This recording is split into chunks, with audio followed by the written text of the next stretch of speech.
Greetings, dear friends. Today I'll be reviewing my grade 12 advanced functions notes. I'll need this for my university lessons, and it'll be a good review for myself. And if you're watching this and you need this for high school. So previous video when I covered grade 9, 10, and 11, something that was supposed to take me 30 minutes took me an hour and 30. So I assume each grade took 30 minutes. So for this review, I hope to finish by 11:15 a.m. Okay. So let's begin. I hope my phone doesn't run out of space. I've been recording a lot. Okay. So, we go back to the basics in grade 12 and really dig deep and disassemble what a function is. And we learn about more advanced functions. So, with multiple x-intercepts and rational, what'll happen when you divide a quadratic with a linear or a cubic with a linear. How would that function look like? How would you draw it? That's it. And so, okay. I also have my sheet of paper with me here for what to review. And I'll clear out my screen, so no distractions. All right. And so let's get started.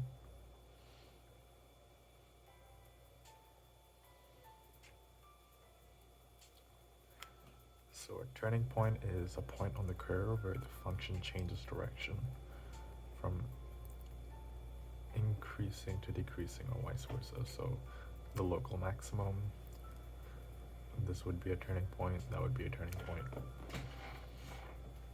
The interval of decrease is when the function is going downwards, and the interval of increase is when the function is going upwards. And that interval must be stated a certain way. An odd function is a function with rotational symmetry around the origin. An even function is anything that can be reflected across the y-axis.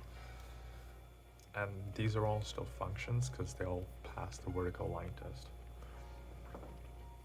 The inverse of the odd function is not a function, because that will look like this. Same thing with the inverse of an even function. It would look like this. I'm not sure if that's viewable.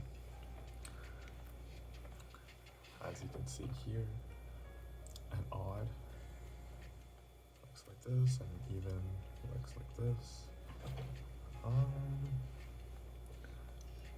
So its position, its size, all depends on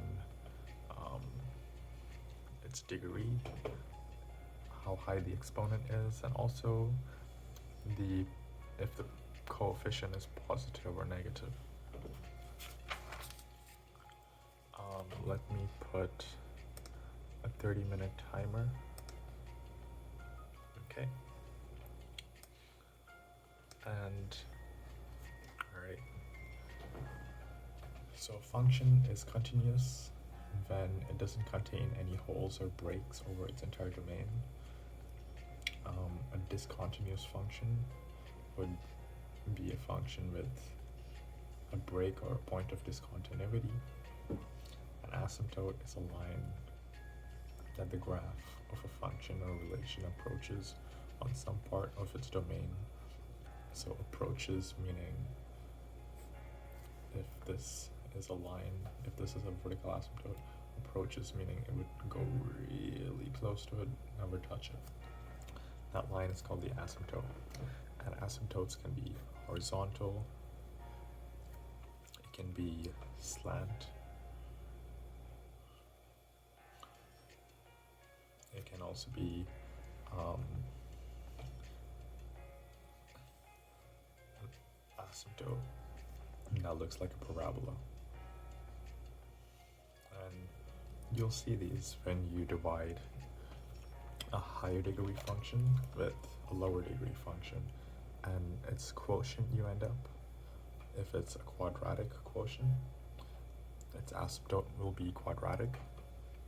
If you divide a function with a degree of 4 by a linear function, you end up with a cubic quotient, and so its quotient might look, its asymptote might look like this, dotted lines obviously, and then your real function might look something like this. So those are different kinds of asymptotes.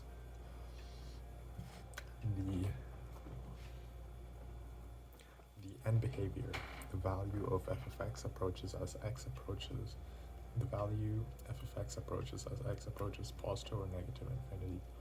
So the end behavior is what happens at this point, this area of the function, the absolute extreme positive or negative infinity. What happens as the function approaches negative infinity? Over here approaches y. Y approaches infinity. As x approaches infinity in the positive, y approaches positive infinity. Over here, as x approaches negative to positive, y approaches positive infinity. As x approaches positive 2, but on the negative side, y approaches negative infinity. Here, as x approaches positive infinity, y approaches -1 from the positive, so it'll be y approaches here, -1 positive. As x approaches negative infinity, y approaches -1 in the negative quadrant, so it'd be -1 minus. Yep.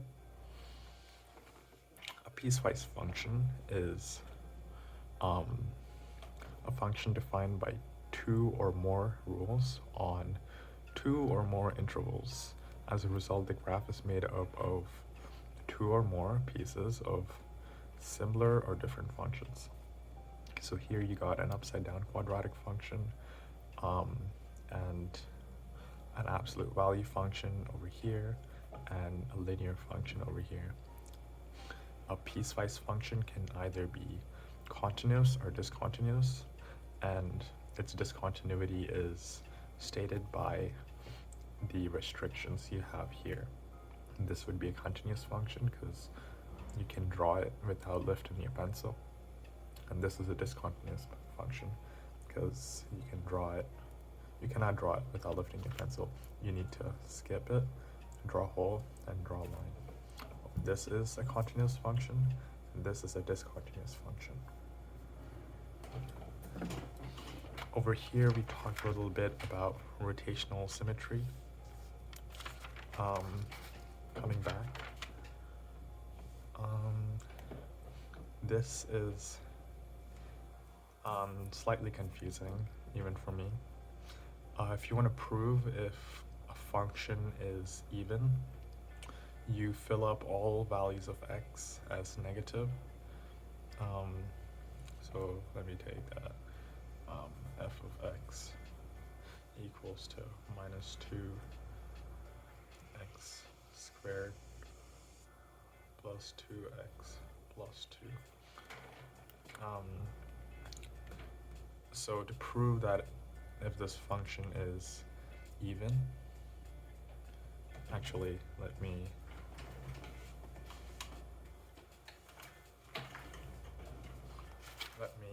draw it much larger.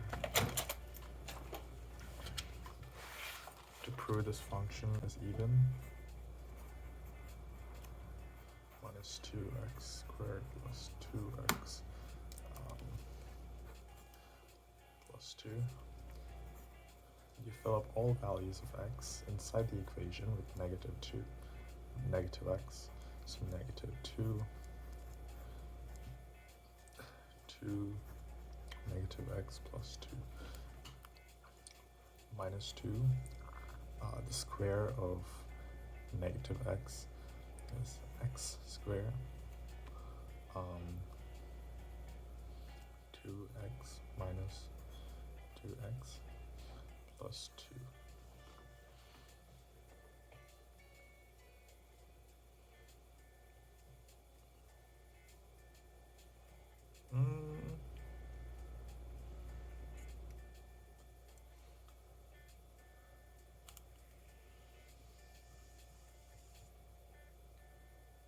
Let me see. I don't understand it. This is a quadratic function that should look like this. So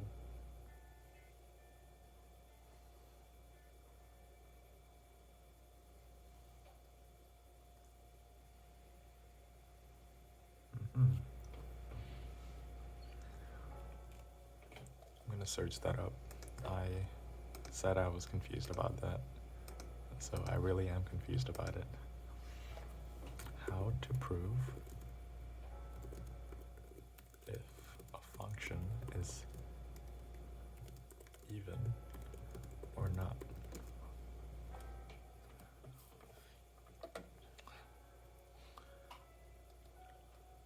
Okay, so ChatGPT says this is a function f of x, x squared plus 4. If you replace f of x with f of minus x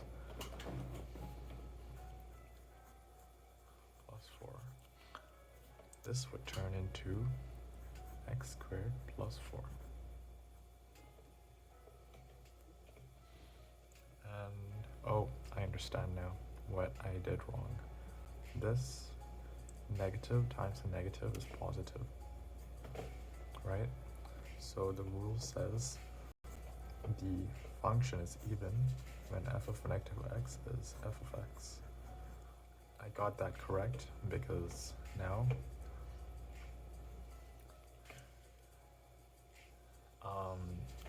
my coefficient is positive 2x squared minus 2x plus 2. So over here, the coefficient must be positive,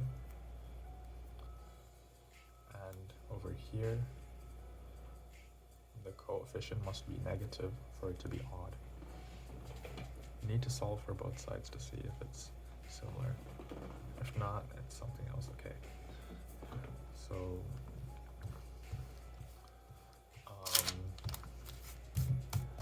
let me take a more complicated function. Or, okay, let's see if this is, let's test this function. If this function is even or odd, we're going to test it by replacing all values of x with negative x. And so this would just be negative x cubed minus x. If you factor out negative 1, x cubed plus x.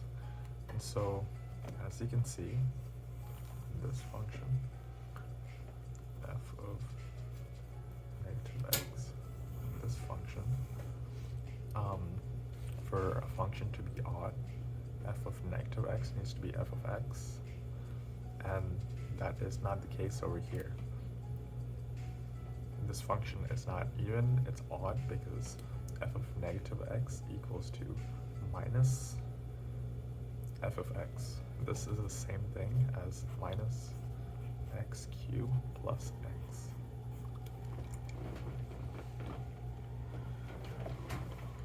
Okay, yeah, I got that in the frame. Sweet. Okay, I cleared up even and odd functions. Let's move on to the next page.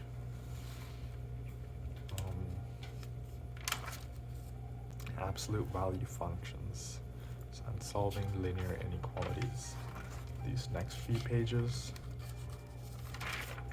should also be the same thing. I got some smoothie here, so I'll drink that.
Okay.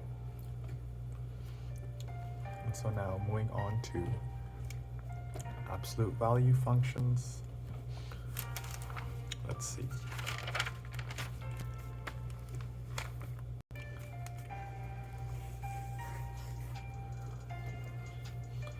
Absolute value is also a piecewise function, just like what you were seeing over here. An absolute value, f of x equals to this function, looks like this.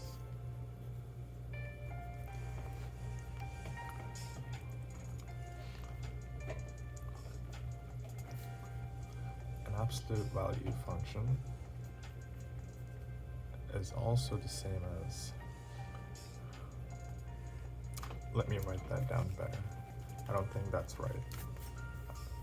I will explain this in this form. F of x equals to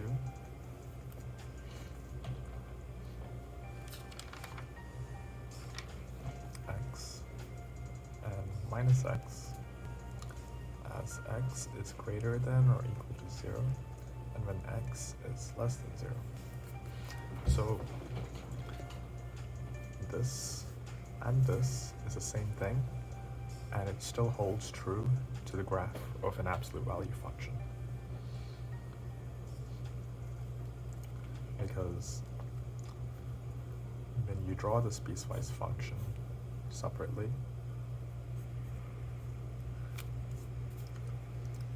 you want to draw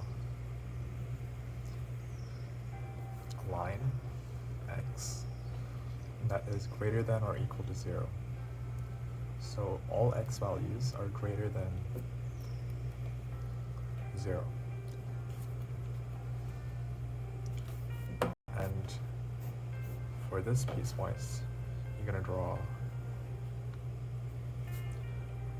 a negative, a line with a negative slope, because it's minus x, and its x is less than 0, which means all values less than 0 with the whole at x equals 0. When you combine these two, it's basically you have this line with the hole, and then this line filling the hole. I forgot the arrows.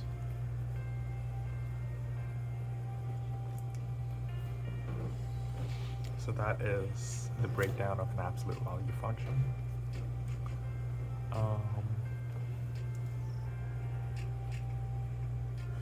I will be back. I need to leave for like 2 minutes, but it's gonna be for 1 second for you. Okay, I'm back. This video's gonna be more than 30 minutes.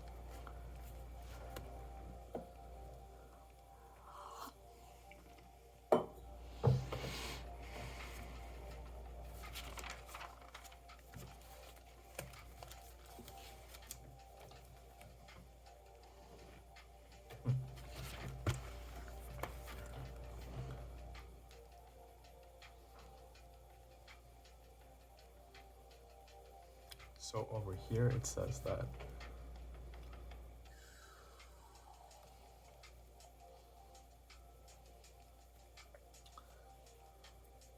an absolute value function is plus or minus x.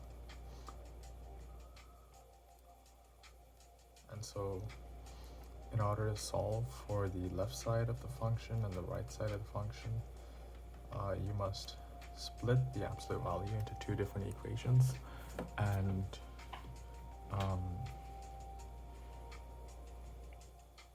solve for the left side and right side. I'm gonna skip over these things because I must move faster.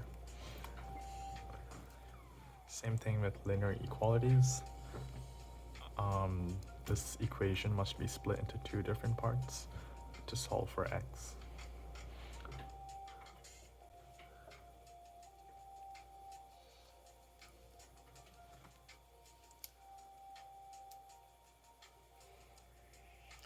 Right? Okay.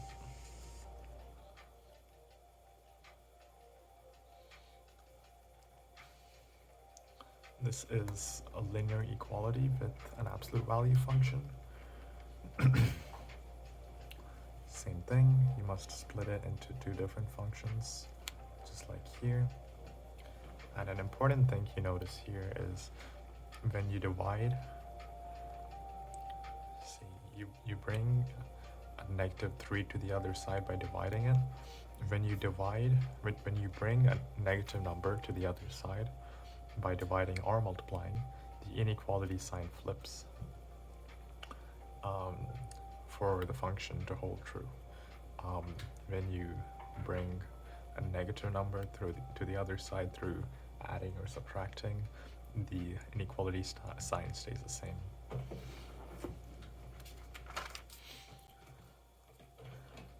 Absolute value continued.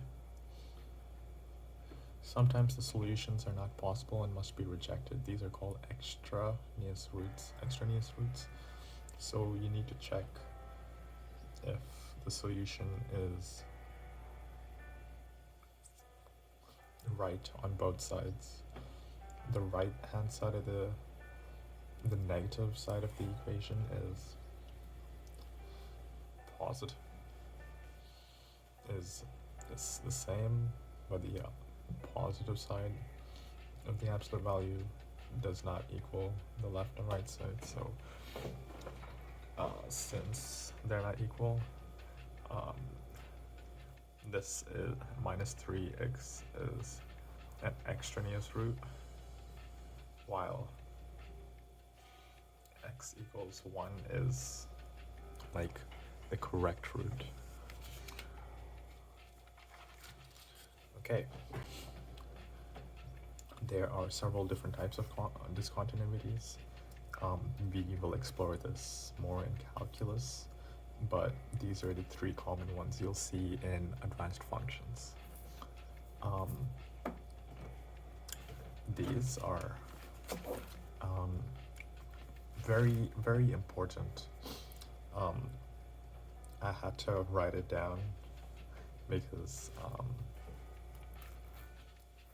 it's very important for your therefore statements. So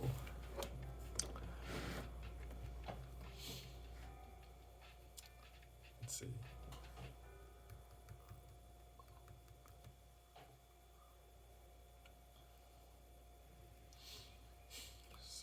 explained end behavior before.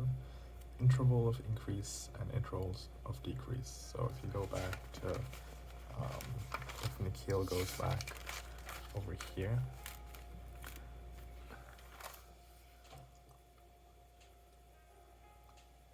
the interval of increase and decrease is only taken on the x-axis, and it's written as x is an element of 0 to positive infinity. So the function increases as x approaches positive infinity from point 0. So it's written this way, and x approaches x. This function has an interval of decrease as x approaches negative infinity from 0. And so I guess you could say these are like x1 and x2, x1 and x2. And this is what, and I think functions, yeah, it always moves, when you're looking at a function, it always moves from left to right. Yeah, see, left to right. So for interval of increase, it's from 0 to positive infinity, negative infinity to 0.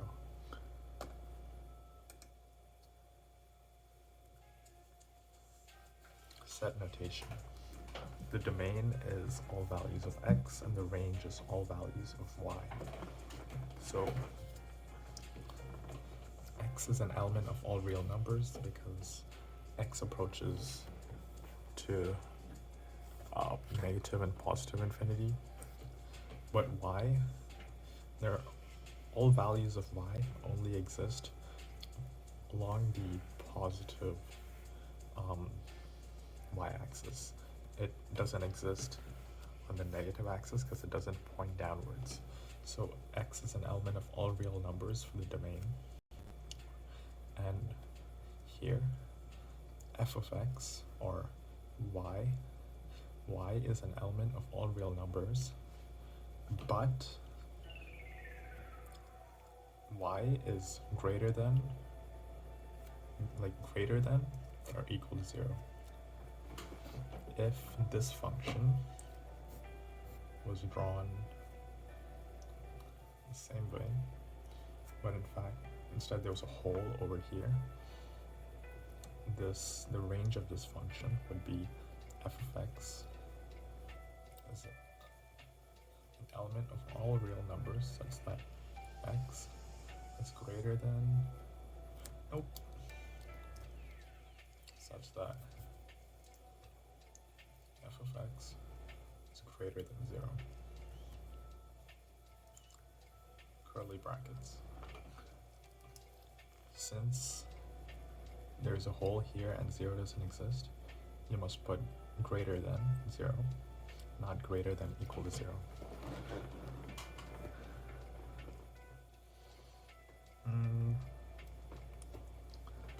Domain and range can also be written in interval notation.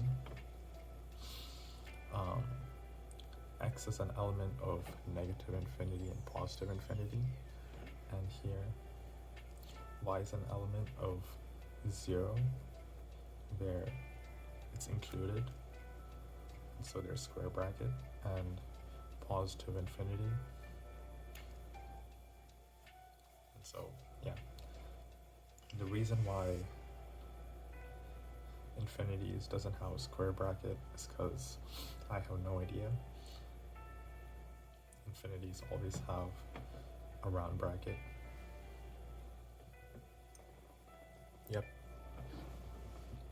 Yep, that's all. Yeah. Sums and differences, f plus g of x is the same as f of x plus g of x. Same for differences. I know that. I feel like I'm more like teaching rather than reviewing, so I think I'm gonna go much faster. It's already been a 30-minute video. Exactly 30 minutes. 30 minutes and 10 seconds. 30 minutes and 17 seconds.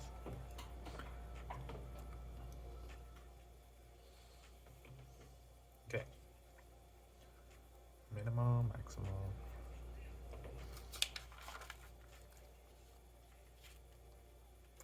Oh, Baha and Baba. Baha is behavior approaching horizontal asymptote, behavior approaching vertical asymptote. Yep.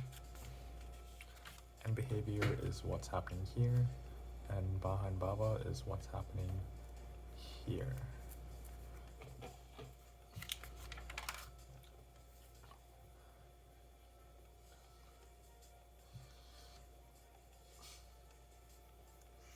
I guess these first few pages are really annoying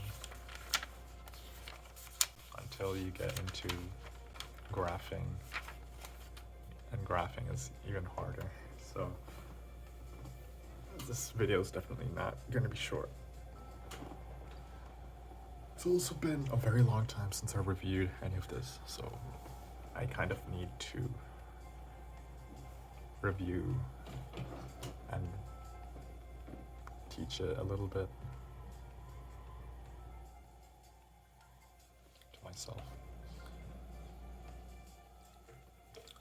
The inverse of this odd function is just reflected across y equals x, a diagonal 45-degree line.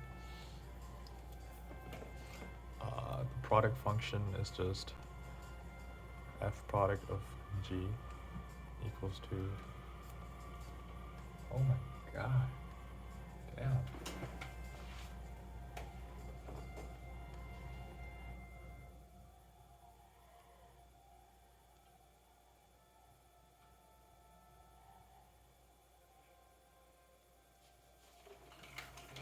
Okay, something's broken outside and it's making a lot of sound. Quotient function is the same thing. Oh, okay.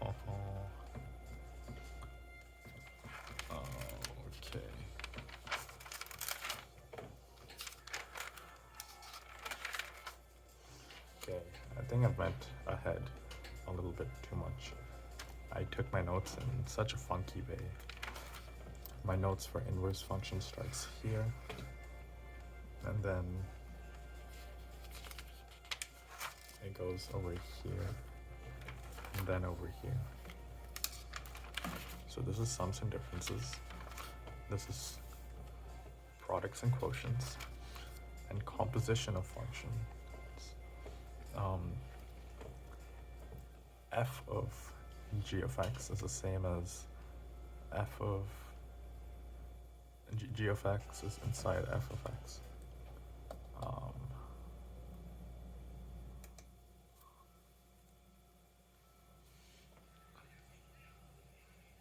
Yep, that's composition of functions. And then we jump into inverse functions.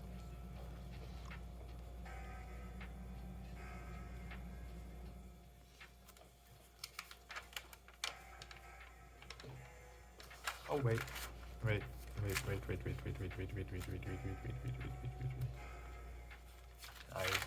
a mistake back here. The inverse of an odd function is still considered a function because it passes the horizontal line test. The inverse of an even function is not a function because it does not pass the horizontal line test. I'm so sorry. I'm not gonna edit this part out, but yeah, I'm sorry. I'm sorry.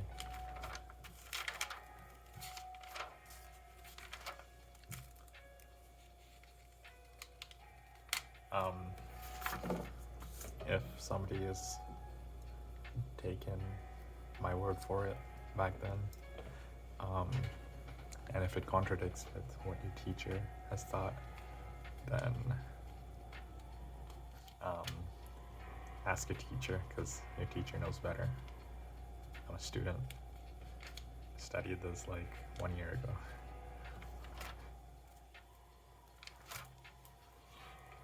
Okay.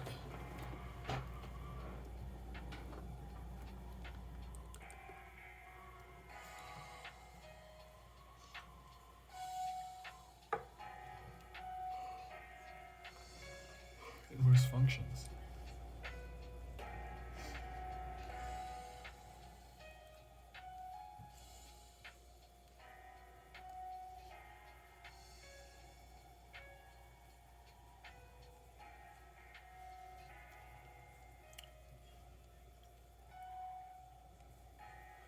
So a one-to-one function is an odd function. But it's not always the case, because this is also an odd function, but the inverse of this would look like this. And so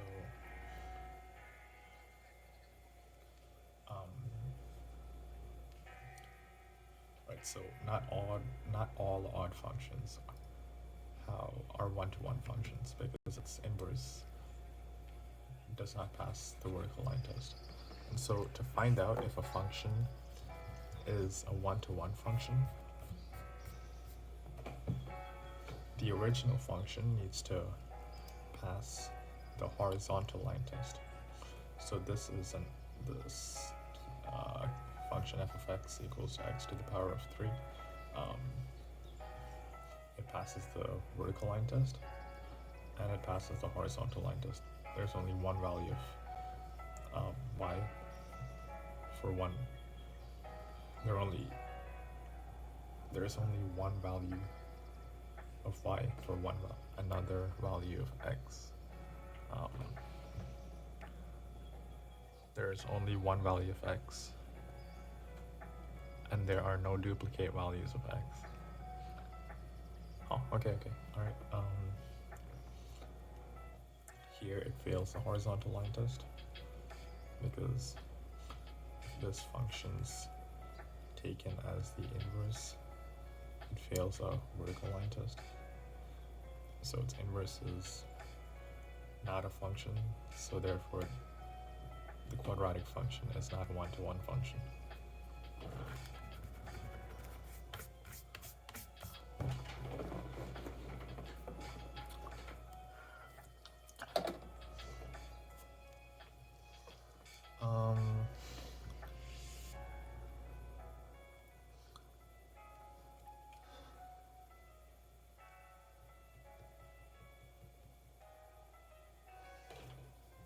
Okay. In order to solve for the inverse, you switch the x and y values and solve for y. And so, okay. When graphing for the inverse, you just flip the x and y values to the other side.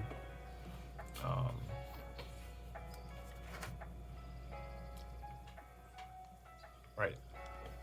So functions that are not one-to-one, you can convert it into a one-to-one function by restricting its domain.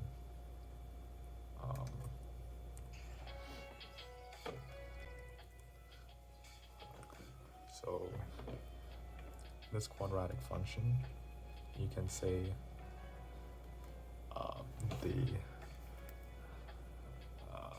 all values of x is greater than or equal to 0, and so you completely erase the negative side, and so you can say that this quadratic function, as x is greater than or equal to 0, is a one-to-one function. See, these are both still quadratic functions, except this has a restriction. This is not a one-to-one function. This is a one-to-one function. The inverse of this changed function would look like this. This function, this quadratic function with the restriction, passes the horizontal line test and the vertical line test. This is an example.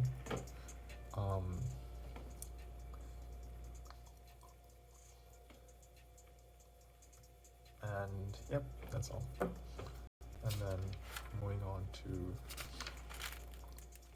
inverse number 3.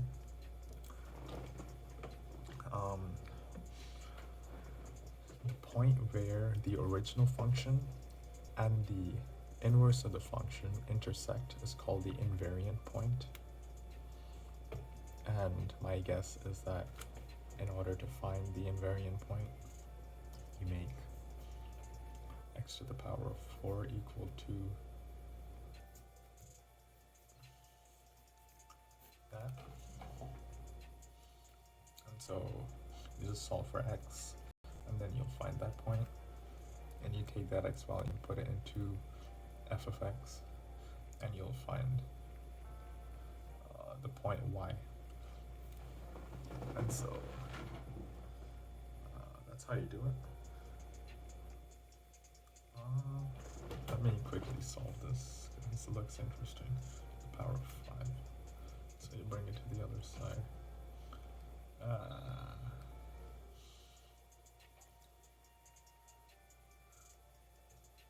I'm not going to waste my time on that.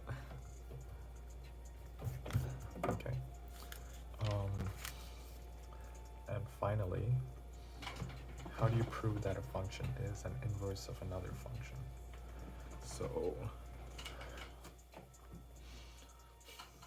how would you find out if this function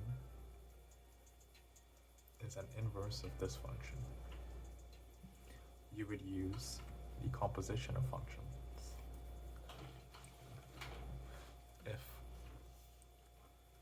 f of g of x is equal to x, and g of f of x equals to x, and if both values of x are the same, then they are inverses of each other.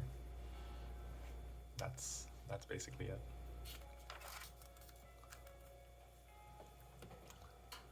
It's been 42 minutes.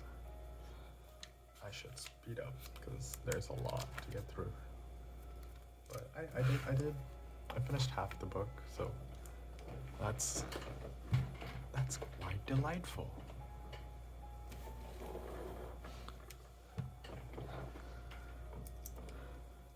Also, I didn't fill the lead in this pen for like several months and it's still going. I stuffed like 7 pieces of lead in here, and whenever it runs out I just click. And so you can definitely put a lot of pieces of lead. This is pretty thick. Got a lot of space in there for I think at least 7 pieces of lead. Or 7. Alright. Introduction to polynomial functions. In a polynomial functions, the power are arranged in descending order, so the highest degree in the front and the smallest degree in the back. X to the power of 4, x to the power of 3, x to the power of 2, x to the power of 1, and x to the power of 0, which is the same as -8 times 1.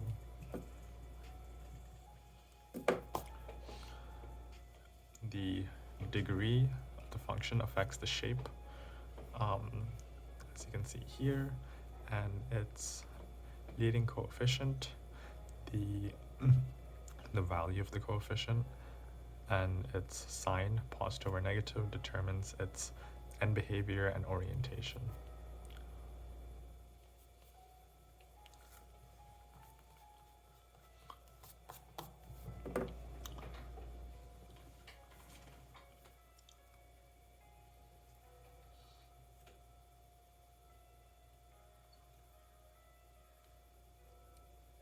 So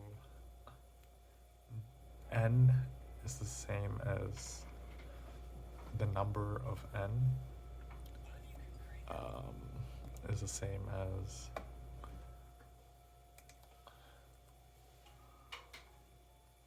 the degree of the function. So 1 is linear, 2 quadratic, 3 cubic, 4 quartic, 5 quintic, and so on.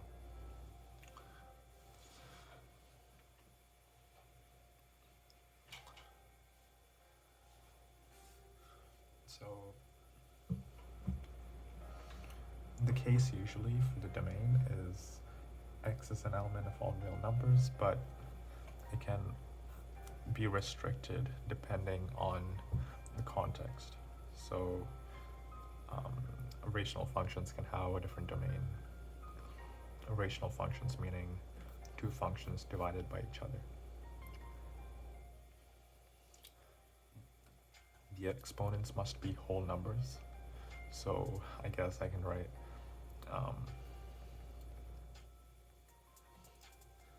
var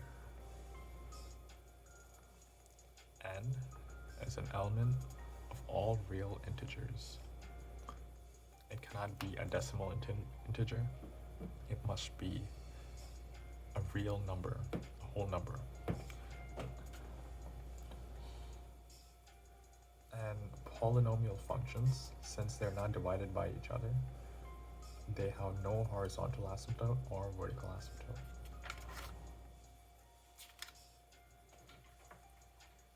Let's see. This is super confusing, and we're almost there.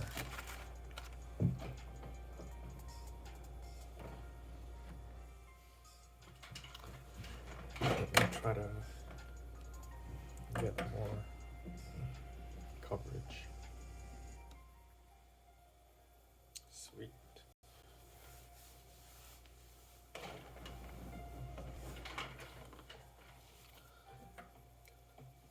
So if the function is translated to the left, right, up, or down, it has no symmetry. So the quadratic function we originally looked at the beginning of the video, it is an even function that is reflected across the y-axis. Once it's translated to the left or the right, it cannot be reflected, meaning it will have no symmetry.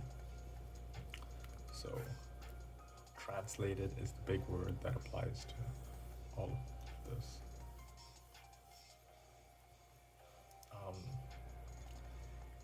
Odd degree,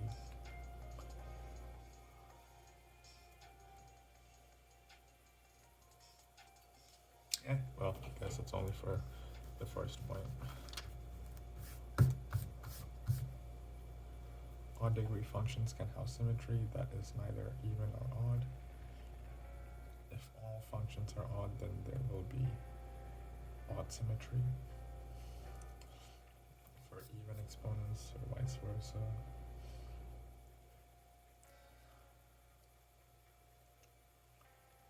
Even symmetry.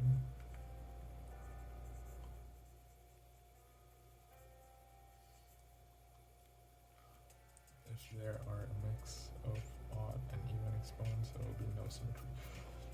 I don't need to know this for engineering at the moment. This is only basic knowledge. Yeah, I don't need to know this. Why am I spending my time with this? God damn.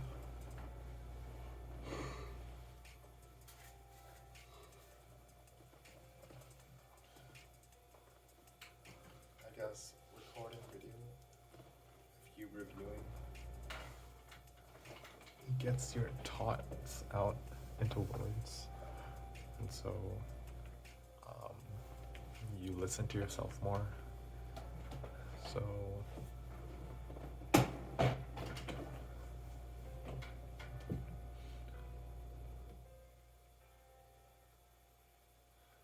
okay.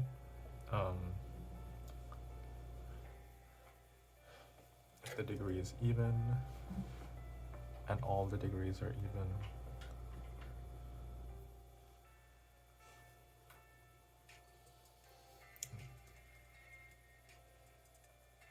okay.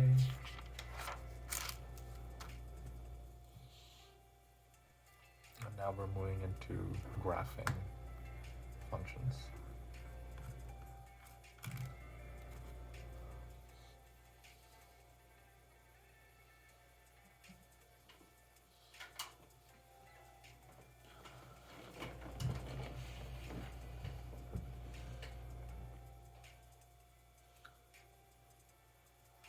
absolute max is the greatest possible maximum value.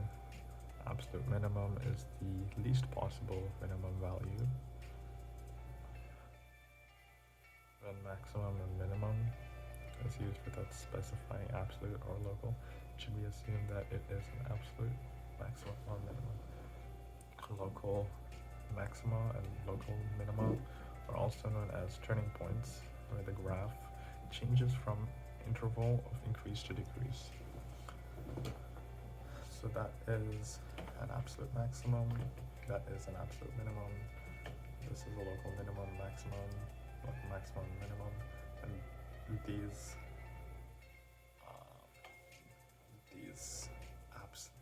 absolute and local maximum and minimum points are also considered turning points.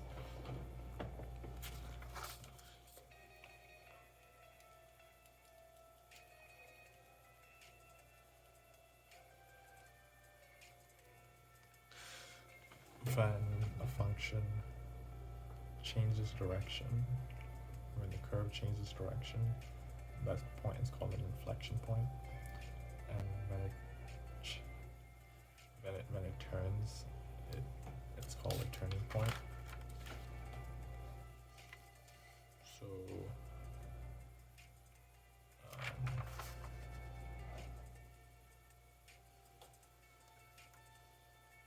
let me see.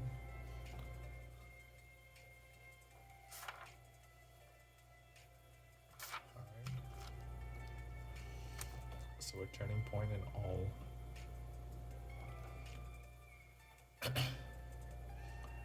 unitary function turning points. Okay.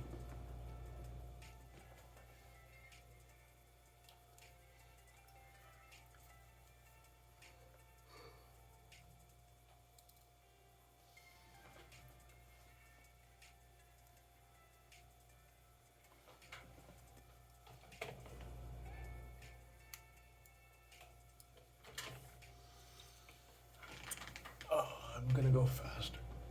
I'm gonna do this faster. Okay.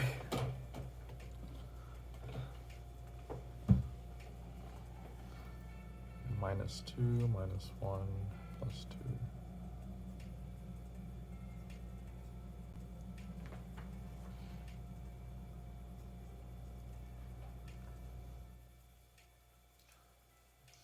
So it's the number of the highest exponent determines its if it's a cubic or quadratic.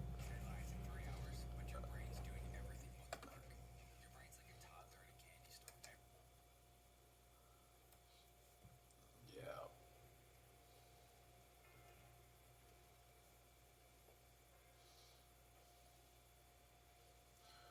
Okay.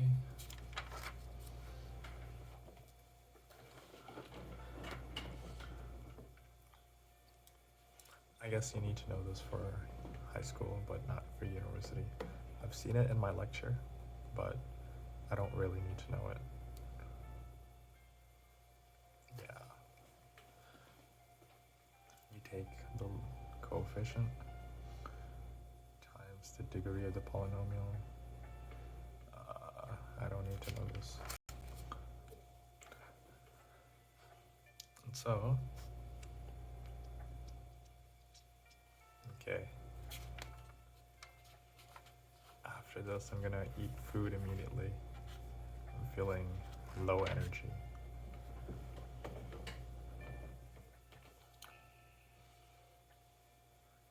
Instantaneous rate of change and average rate of change. This is important to know for calculus. You need this for the basics in advanced functions, but you don't really need it for calculus because there's much faster methods of finding the slope at a point of x on the function.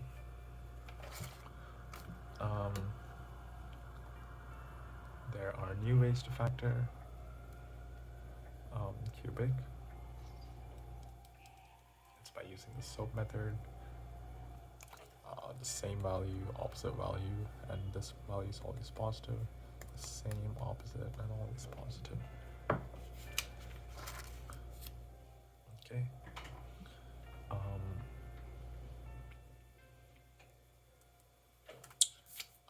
This thing I need to practice for dividing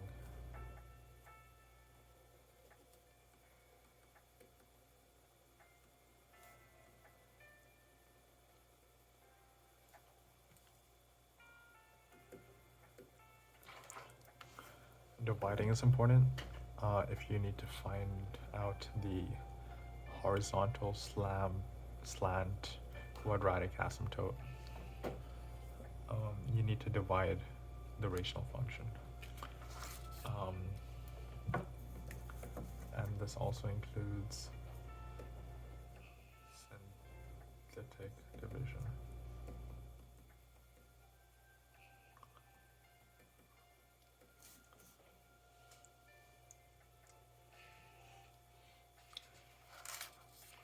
Integral zero theorem.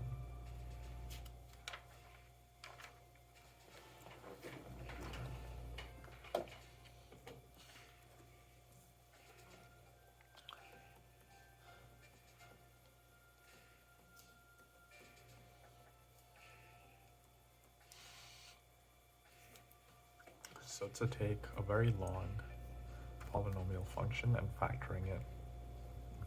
You've seen the factor, the base to factor, and in grade 10 we only maxed out the 3 terms, but in grade 12 we do higher degrees, 4, 5, 6, 7 degrees. This is the method of doing it. This is only done, integral zero theorem, when the coefficient is 1. Over here, the rational zero theorem is done when the coefficient is a larger number.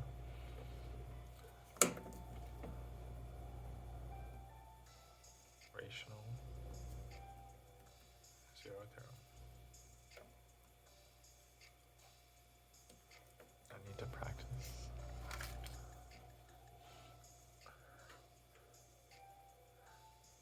And so this is a special one.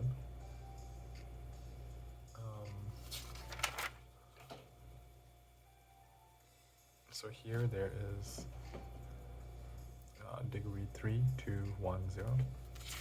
Over here there is a missing degree. It's 3, 1, 0. So you just fill it in with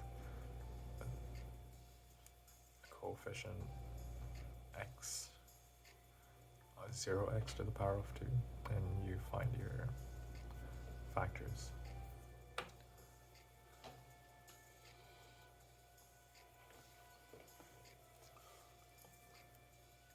Over here, then you come in, when you reach, like, this is 4 minus 8 is a negative number. Square root of a negative number is, it's not allowed. So you put that as value I, because square root of negative 8 is an imaginary number.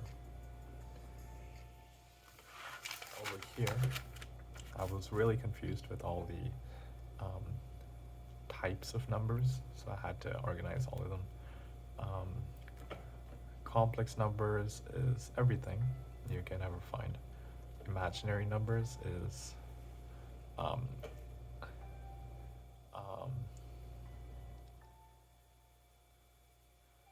square root of a negative number. Base 44.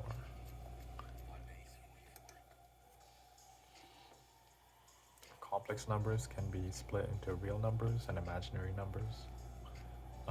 Imaginary numbers don't exist. Real numbers exist.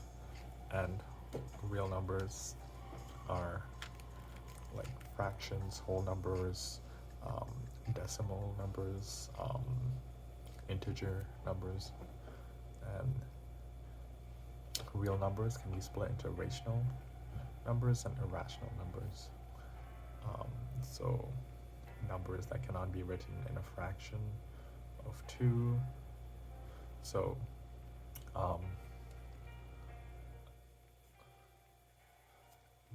e, imagine it like e pi square root of 2 square root of any number are irrational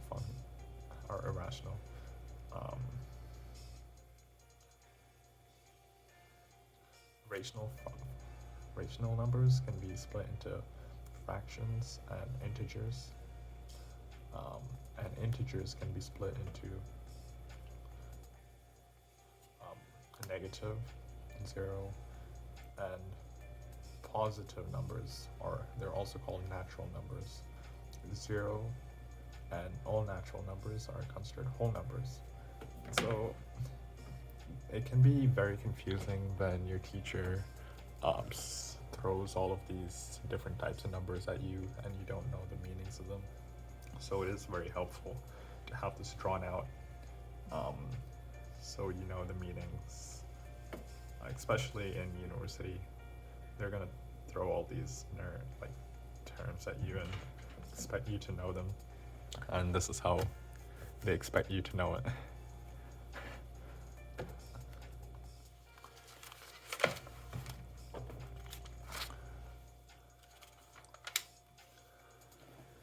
Okay, I'm gonna take a quick break. I'll be back. Okay, we're gonna continue with solving polynomial inequalities. Didn't we just do that?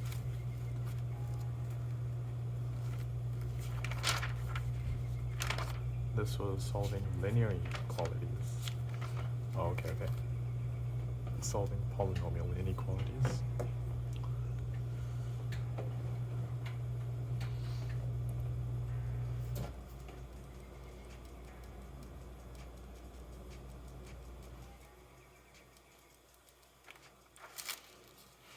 I think this is one of my favorite part of my notes.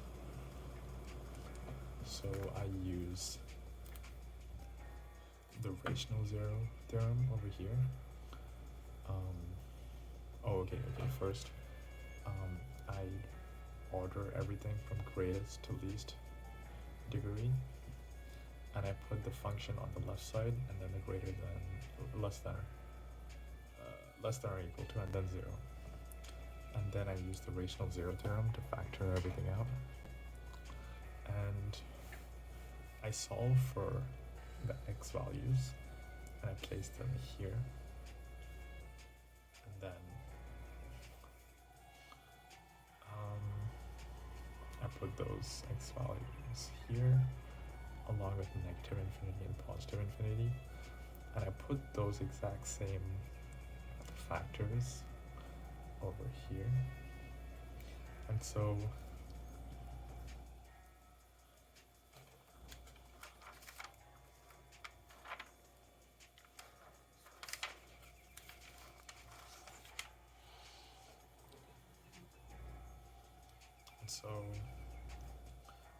a number between negative infinity and negative 4 would be negative 5. Between these two numbers, 1/3, 0.333. This would be minus 2. Between 1.5 and 0.03, I would make this 0.4. That's the easiest, I guess. And from 1.5 to 2.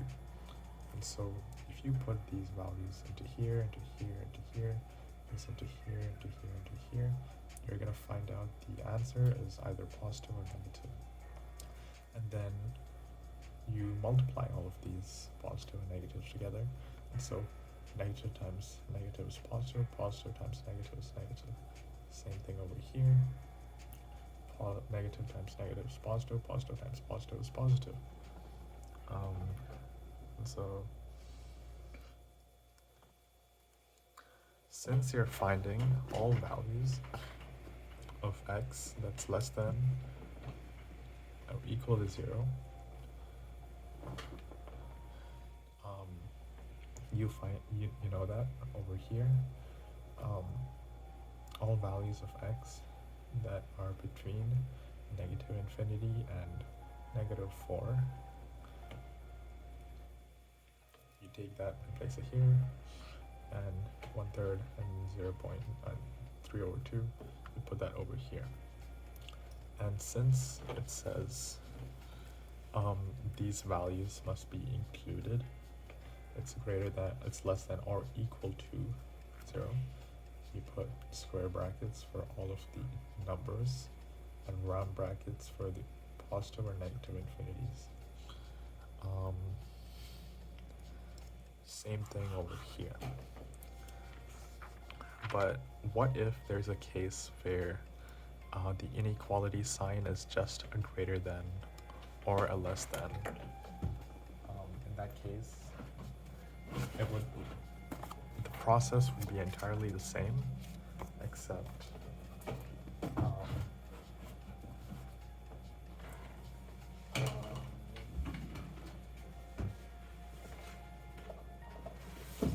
just the way your answer would be slightly different.